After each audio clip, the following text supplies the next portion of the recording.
5 years of devotion. I hung up my chef's coat to play house husband, happy to be the supporting actor in her life. But at her company's victory gala, she linked arms with her director, laughed, and introduced me to the room. Oh, him? He's just a distant cousin visiting from out of town. At that moment, the roar of laughter from the crowd hurt more than 1,000 needles piercing my heart. The lights of the banquet hall were blindingly bright. Victoria Sterling stood in the center of the crowd wearing a haute couture gown, looking like a proud princess. The man beside her was Julian Thorne, the company's director, young, successful, wearing a watch that cost more than a down payment on a house back in my hometown. And me? I was wearing a t-shirt washed until it was faded and a pair of jeans, clutching the thermos she had forgotten to bring. Inside was the artisanal bone broth I had spent 3 hours simmering, worried that the alcohol would upset her stomach. I stood there like a clown, completely out of place in this gilded palace. Cousin. The word floated effortlessly from her lips, but it landed like a boulder, crushing the breath out of me. The people around us, the elites in their tailored suits, paused for a second before erupting into polite but mocking laughter. That laughter was filled with amusement and unconcealed contempt. I saw a female colleague whisper something in Victoria's ear. Victoria covered her mouth and giggled, her peripheral vision sweeping over me with a sense of justified superiority. 5 years of a relationship, from the purest love on our college campus to her entry into the corporate world, I had given up my career in the kitchen to focus on taking care of her. I thought we were building a future together. It turned out that in her future, I was just an embarrassing distant cousin. My heart turned to ice in that instant. I didn't go in. I turned around and gently placed the heavy thermos next to the trash can at the entrance. Then I walked away. No looking back, no hesitation. I returned to our home, the high-end apartment she rented. Every piece of furniture here was chosen by her, yet every corner held the traces of my cleaning. I opened the closet. My belongings were pitifully few. A few t-shirts, 2 pairs of jeans, and a suit I bought for her graduation ceremony. I didn't take the clothes. I only took my phone, ID, and wallet. On the desk sat a picture frame with a photo of us from college. In the photo, her smile was brilliant, and my eyes were full of her. I placed the frame face down on the table. Then, I took my own key from the console table in the entryway. The moment I closed the door, I heard the meow of Dumpling, the cat we raised together. My heart still stung, but I didn't look back. Walking out of the complex, the night wind hit my face, biting and cold. I took out my phone and went to work. Blocked Victoria's number. Unfriended her on social media. Exited all our shared group chats. My Instagram? I hadn't posted in ages because she said my life was too boring and embarrassing to share. After doing all this, I felt the whole world go quiet. I called my only close buddy, Mike Russo. Mikey, I'm out. Mike paused on the other end, then exploded. Holy shit. You finally came to your senses? Where are you? I'm coming to get you. The usual spot. That barbecue joint by the alley. You got it, hold tight. Half an hour later, Mike pulled up in his beat-up Ford van. Seeing me, he didn't say a word. He just grabbed 2 beers from the back and handed me one. What happened? What triggered it today? I didn't speak. I tipped my head back and downed a huge gulp of beer. The ice-cold liquid slid down my throat, but it couldn't extinguish the fire in my heart. Today was her company gala. She told everyone I was her cousin. My voice was calm, like I was telling someone else's story. Mike slammed his beer bottle onto the table with a bang, startling the surrounding customers. Fuck that. That woman is absolute trash. Caleb, you're a damn idiot. I told you ages ago she was just using you as a live-in maid. You wouldn't believe me. I gave a bitter smile. Yeah, I was an idiot. I've been stupid for 5 years. It was time to wake up. So, what's the plan? Mike's anger faded into worry. I looked at the skewers sizzling on the grill, the grease popping.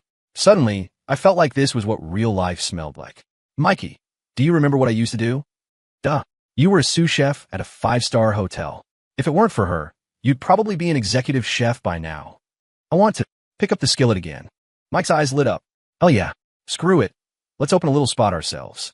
I'll be your busboy. I shook my head. Let's start with a food stall. From scratch. That night, Mike and I drank a lot. I didn't cry. Not a single tear. It was just that a place in my heart felt empty. But another place felt like it was finally being filled. The next morning, using the few $1,000s I had left, I rented a studio apartment in a rougher part of town. By afternoon, I went to a secondhand kitchen supply market and scored a set of equipment. 3 days later, in an unassuming night market on the other side of Chicago, a small stall named Vance's Skillet quietly opened for business. As for Victoria, she was probably still waiting for her cousin to finish his tantrum and crawl back home. When Victoria returned home, it was already 1:00 a.m. She had drunk quite a bit, her head was spinning, and she kicked off her high heels, habitually calling out, "Caleb, I'm back. Give me some honey water." The living room was pitch black. No one answered. She frowned, feeling a little annoyed. "Caleb? Throwing a tantrum again?" She fumbled to turn on the lights. Under the harsh glare, the room was empty and terrifyingly quiet. Dumpling ran out of the bedroom, circling her legs and meowing urgently. It sounded anxious. Victoria finally realized something was wrong. Kayla wasn't there. The food on the table had long since gone cold, covered by a mesh food tent. Her annoyance turned into agitation. "Really?" Over a joke, she muttered, pulling out her phone to call Caleb. The dialer screen displayed. "The number you have dialed is not in service." She froze. "Not in service? How is that possible?" She opened iMessage, wanting to send a text to demand an explanation. "Caleb, what is the meaning of this?" She hit send. The message bubble turned green, then displayed, "Not delivered." She tried WhatsApp. A red exclamation mark popped up. Victoria was completely stunned. Blocked? Deleted? How dare he? A wave of nameless anger surged up instantly. She felt her authority had been challenged. This man had always been submissive to her, obeying every word. If she told him to go east, he wouldn't dare go west. For 5 years, he hadn't even spoken a harsh word to her. Did he eat a lion's heart for courage today? Fine, growing a backbone, are we? Victoria sneered, tossing her phone onto the sofa. "I want to see how long you can last." She was certain that without her, Caleb couldn't survive. He had no job, no social circle, and probably couldn't even scrape together $500. Within 3 days, he would definitely come wagging his tail, begging her to take him back. Thinking of this, Victoria felt a bit better. She poured herself a glass of water, drank it, and lay exhaustedly on the sofa. She woke up the next morning starving. Opening her eyes, the house was silent. No familiar smell of breakfast, no sight of Caleb moving lightly to prepare everything. She finally remembered Caleb had run away from home. The agitation returned. She opened the fridge. It was stuffed with fresh ingredients Caleb had bought 2 days ago. But she couldn't even fry an egg. In the end, she ordered delivery. Arriving at the office, she was distracted all day.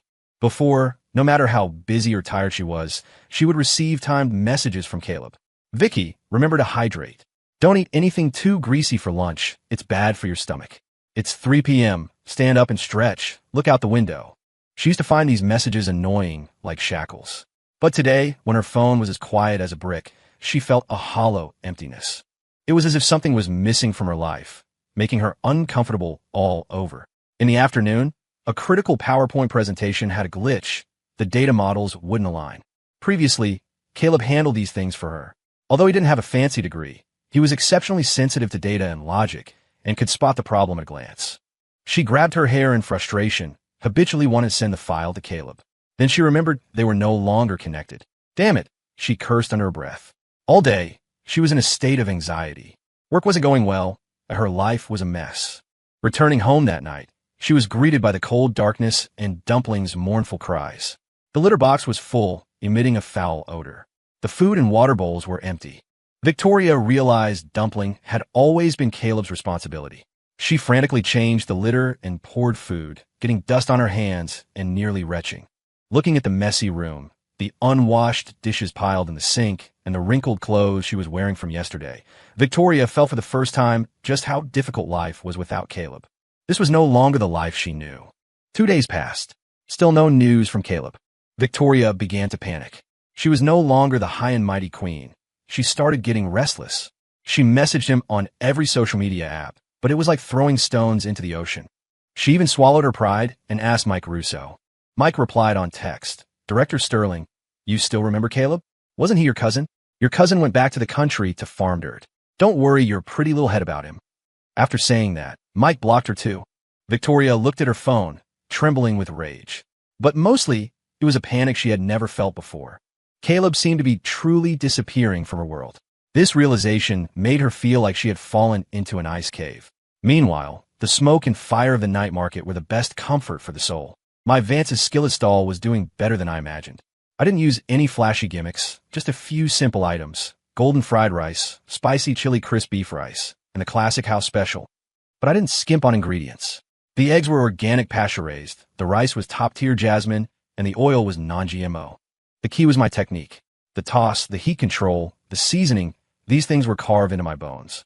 A ladle of oil into the wok, pour in the egg wash, scramble it quickly. Before the golden curds fully set, dump in the day-old rice. High heat, fast stir-fry, using the back of the ladle to separate every grain, coating each one evenly in egg. Finally, a scatter of scallions, a few tosses of the wok, and that aroma just exploded into the air. Nearby college students and white-collar workers working overtime quickly became my regulars. Boss, 1 golden fried rice. Add an extra egg. Hey, handsome chef, closing up early today? This rice is better than the stuff at the 5-star hotel downtown. Whenever I heard these words, I felt grounded. This feeling of being needed, of being recognized, didn't come from a specific person, but from my own hands and labor. This feeling was 10,000 times more precious than a cheap, "You're so good" from Victoria. Mike came to help whenever he had time. While collecting money, he'd shake his head in amazement. "Caleb, you're a beast. It's only been half a month, and you're making more than my monthly salary." I smiled and handed him a packed container of rice.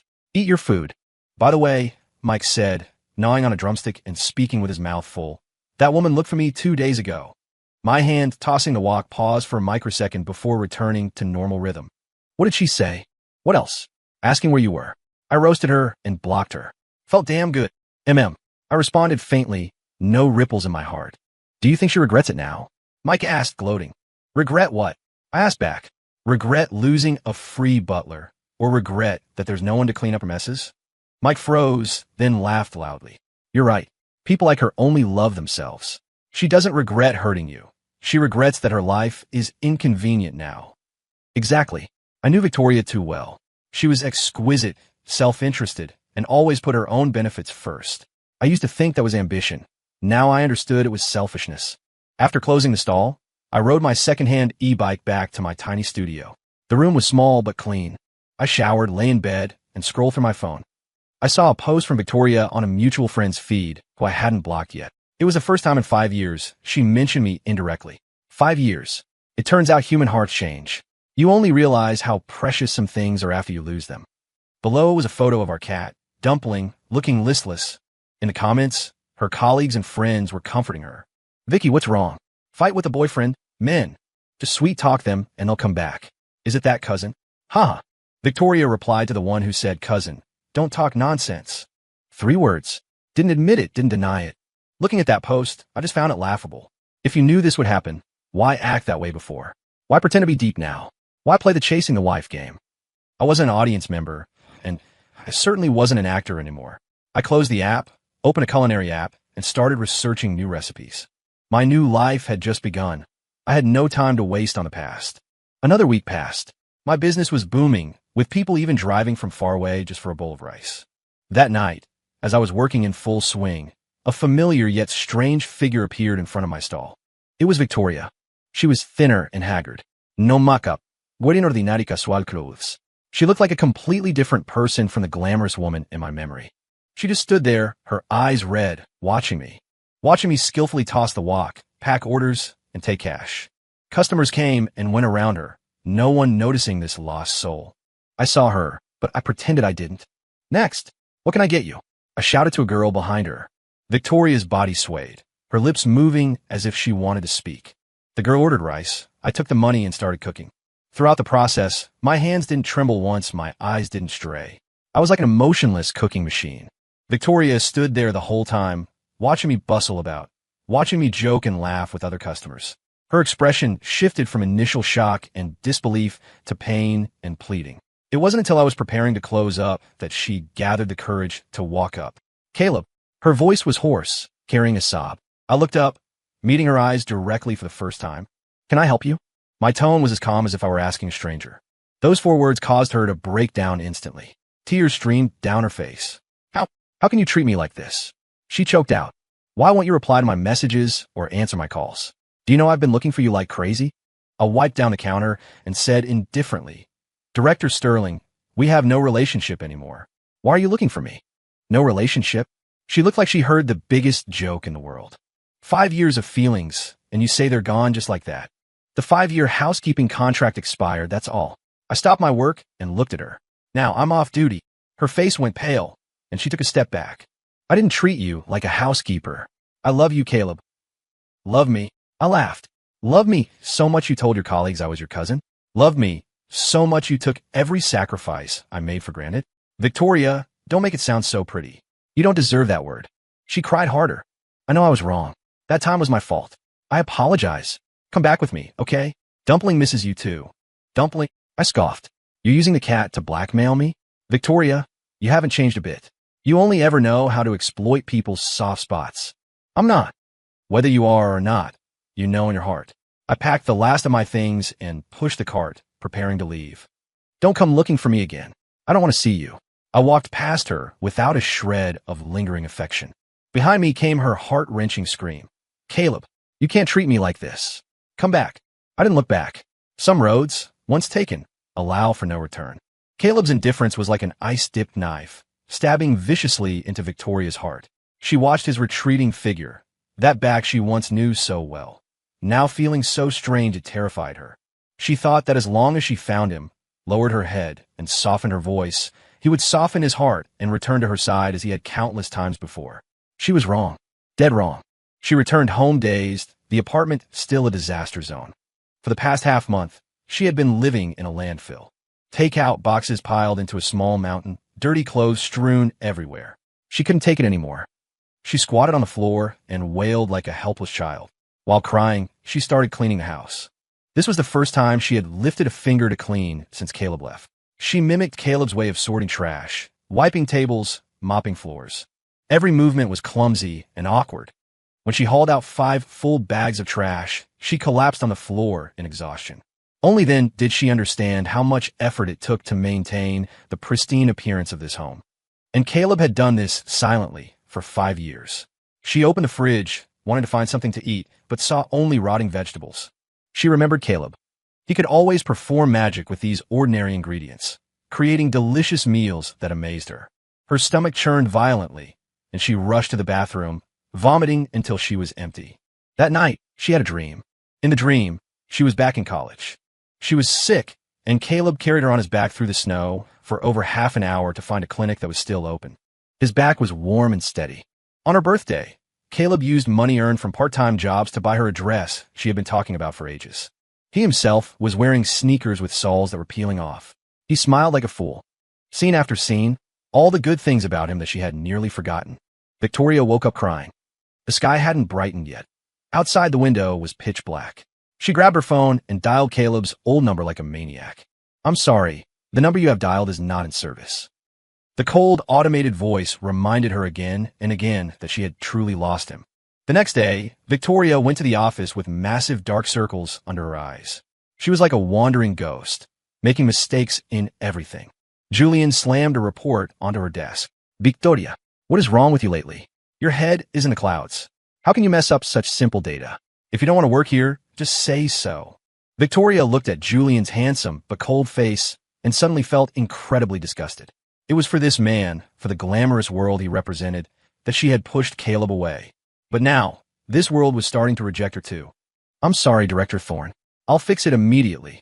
She spoke humbly. You'd better. Julian scoffed and turned away. Colleagues around her cast gloating glances. She knew that since the gala, many people had been gossiping behind her back, saying she dumped her cousin to climb the social ladder. Now watching her get chewed out by Julian, they were undoubtedly thrilled. Victoria bit her lip, forcing back her tears. She couldn't lose. She had to prove to everyone that without Caleb, she could live just fine. She would live even better than before. From that day on, Victoria acted like a different person. She worked desperately, staying late every night. She wanted to numb herself with work, to fill the void left by Caleb. She started learning to cook, though the results were disastrous. She started taking care of Dumpling herself, though she was often flustered. She tried hard to pull her life back on track, to prove she could be independent. But the more she did this, the more frequently she thought of Caleb. Seeing the kitchen, she thought of Caleb's back in an apron. Seeing the TV, she remembered the nights they curled up on the sofa binge-watching shows. Even looking at Dumpling, she remembered Caleb holding the cat with a gentle expression.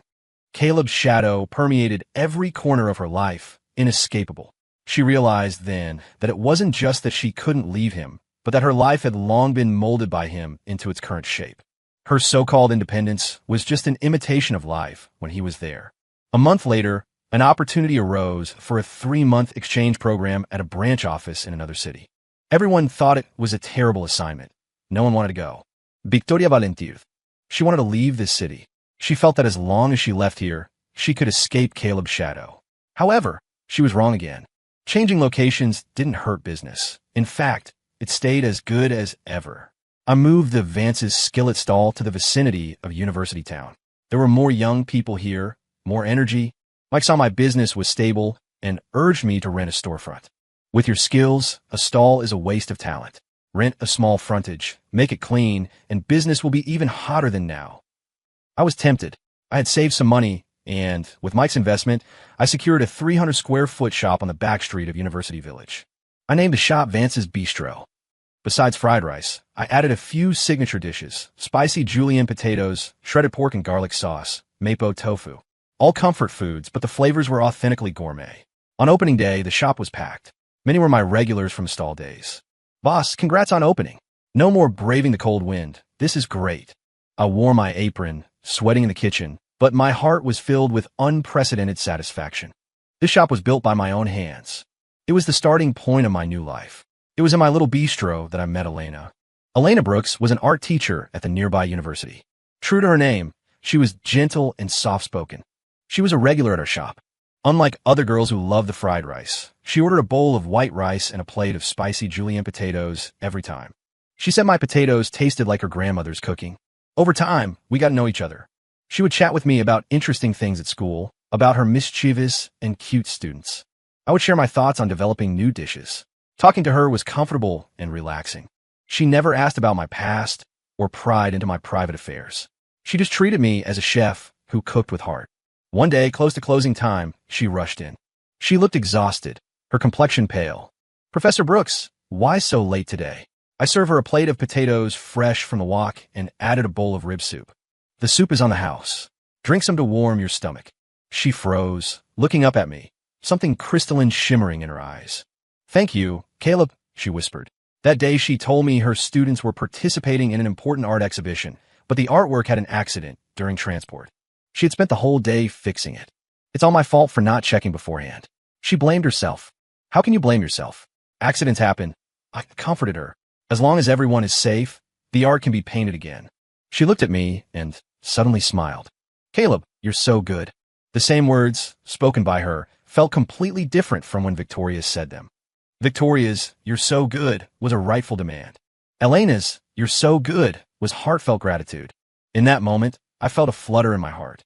Victoria's 3 months away felt like a prison sentence. She thought changing her environment would help her forget Caleb, but it had the opposite effect. A strange city, strange colleagues, a strange bed. Whenever the night was quiet, the loneliness of being abandoned by the whole world would drown her like a tidal wave. She began frantically searching online for anything about Caleb. She found a clue in Mike Russo's old social media posts. A photo of Mike dining with friends had a blurry stall in the background with a sign that seemed to read Vance's. Like clutching a life straw, she immediately sent the photo to friends back home, asking them to help locate it. 3 months later, when she dragged her exhausted body and mind back to the familiar city, a friend gave her an address. University Village Backstreet, Vance's Bistro. Victoria's heart pounded wildly. She didn't even go home. She took a cab straight there. The car stopped at the intersection, and she saw the small storefront from a distance. There was a long line at the door. Business was booming. Through the glass window, she saw that familiar figure. He was wearing an apron, busy at the stove, a thin layer of sweat on his forehead. The lines of his profile were more determined than before. He was thinner and had a tan, but he looked more spirited and charismatic than ever before. Just then, a girl walked out of the kitchen carrying a tray, saying something to him with a smile. He looked up and smiled back. That smile was something Victoria had never seen, a genuine, relaxed, brilliant smile. Victoria's heart felt like it had been stabbed viciously. She didn't know the girl, but she could see there was a tacit understanding and warmth between them that she and Caleb never had. Victoria didn't dare go in. Like a thief, she hid in the shadows of the street corner, watching everything happening in the shop.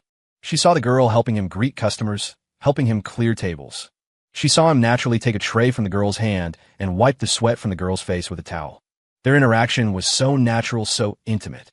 It turned out he wasn't incapable of smiling. He just didn't smile at her. It turned out he wasn't incapable of gentleness. His gentleness just didn't belong to her. Victoria felt her world collapse completely in this moment. She had always thought Caleb couldn't live without her. She always thought she was the center of his world, his only light. Now she discovered that without her, he lived better. He had his own career, a new life, and even a new love. And her. She had thrown away the most precious thing for an illusionary future. She had become a massive joke. The sky gradually darkened. The little shop closed. Caleb and the girl locked the door together and walked side by side under the streetlights.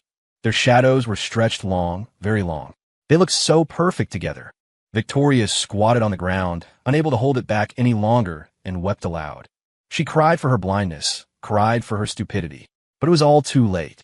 My relationship with Elena developed naturally. Neither of us chased the other aggressively, but our hearts grew closer. I liked watching her paint. She possessed a quiet strength. She liked eating my cooking. She said my food tasted like home. 6 months later, on a very ordinary evening, I walked her downstairs to her dormitory. She suddenly stopped and said to me, "Caleb, do you want to be with me?" I was stunned. Looking at her sparkling eyes, I was a bit at a loss. To be honest, I was a little afraid. The last relationship had exhausted almost all my passion and courage. I was afraid of repeating the same mistakes, afraid of getting hurt again. Elena seemed to see through my thoughts. She said softly, "It's okay. You don't have to answer me right away. I just want you to know how I feel. I like you, not because your food is delicious, nor because you treat me well, just, I like you as a person. I won't treat you like others did," she added, her voice very soft. My heart was struck heavily. I knew she was referring to Victoria. Mike, the blabbermouth, must have told her something. Looking at her sincere face, I suddenly felt that missing out on this wonderful person in front of me because of someone unworthy from the past would be the true foolishness. I took a deep breath and nodded. Okay. Elena smiled. That smile, like the warm sun in winter, instantly dispelled all the haze in my heart. After we got together, life didn't change much, except my bistro had a fixed lady boss. She helped me design the menu and decorated the shop to be warm and elegant. My life also gained a splash of bright color. I thought days would pass in this plain and happy way, until I received a call from a stranger. On the other end was an aged and exhausted voice. Is this Caleb?" I paused. The voice was somewhat familiar. "I am. Who is this?" "I am Victoria's mother." My heart sank. "Mrs. Sterling, hello. Is something wrong?"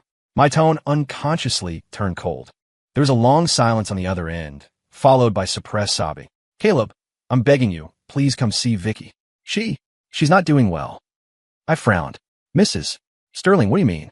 What happened to her?" Ever since she came back from out of town, she hasn't been right. She won't eat or drink, locks herself in her room all day. A few days ago, she slit her wrists." The spatula in my hand fell to the ground with a clang. "We got her to the hospital and saved her, but she refuses to cooperate with treatment. The doctor says she has severe depression. If this goes on, she'll be ruined. Every day, she just chants your name. Caleb, I know Vicky wronged you, but for the sake of us watching you grow up, please come see her, persuade her, okay? I'm begging you on my knees." Over the phone came a thump. I could imagine a helpless mother kneeling on the ground, begging bitterly. My heart was in chaos. I hated Victoria, hated her selfishness, hated her heartlessness. But her parents were innocent. They had treated me well in the past. I hung up the phone and sat in a chair, saying nothing. Elena walked over and gently held my hand. "What's wrong?" I told her the situation. After listening, she didn't speak, just looked at me quietly. "I want to go take a look." I said the words with difficulty. Not for Victoria, but for her pitiful parents, and to put a true period on those dead 5 years. Elena nodded. "I'll go with you." Returning to that familiar city felt like a lifetime had passed. Every street here held footprints of Victoria and me. But now, things were different and people had changed. In the hospital corridor, I met Victoria's parents. They were much older than I remembered, temples gray, faces full of worry. Seeing me, Mrs. Sterling's tears poured out instantly. She grabbed my hand as if grabbing the last lifeline. "Caleb, you finally came. Go see her quickly." I nodded, my heart heavy. Elena followed behind me, gently patting my back, giving me an encouraging look. The ward door opened, and a strong smell of disinfectant hit my face. Victoria lay on the hospital bed, her face as pale as paper, so thin she was out of shape. Her wrist was wrapped in thick gauze, and she had no vitality, like a flower about to wither. Hearing the door open, she slowly turned her head. When she saw me, a trace of light burst into those hollow eyes. "Caleb." Her voice was as weak as a mosquito's buzz.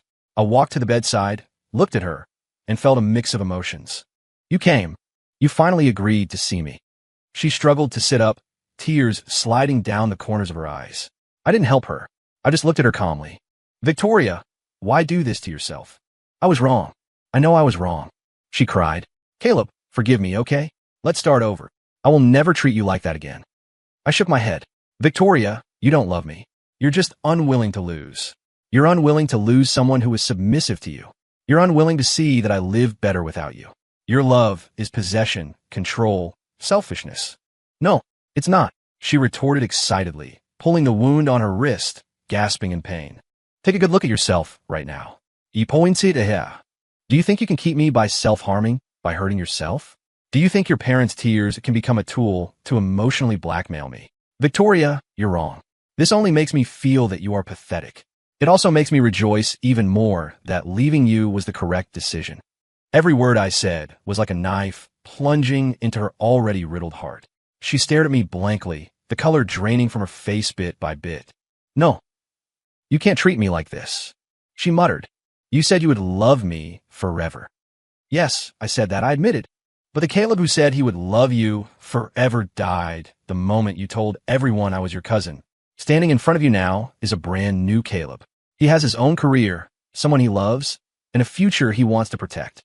As I spoke, I looked back at Elena, standing at the door. Elena gave me a faint smile. Victoria followed my gaze and saw Elena too. The expression on her face went from shock to jealousy and finally turned into utter despair. "So, you really don't want me anymore." She went limp on the bed like a puppet with its strings cut. "We never truly started." I left those words, turned around, and walked out of the ward without hesitation. Behind me came Victoria's heart-rending cries and her parents' sighs. I didn't look back. Walking out of the hospital, the sun shone on my body, warm and comforting. I felt lighter than ever before. I had finally, with my own hands, buried my past. After leaving that city, I never asked for any news about Victoria again. Elena and I returned to a life of peace and happiness. Business at Vance's Bistro got better and better, and we opened a second location. I was no longer the cook who just revolved around the stove. I started learning management and operations. Elena quit her job at the university to become my partner in everything. She handled the design and marketing, managing our brand impressively.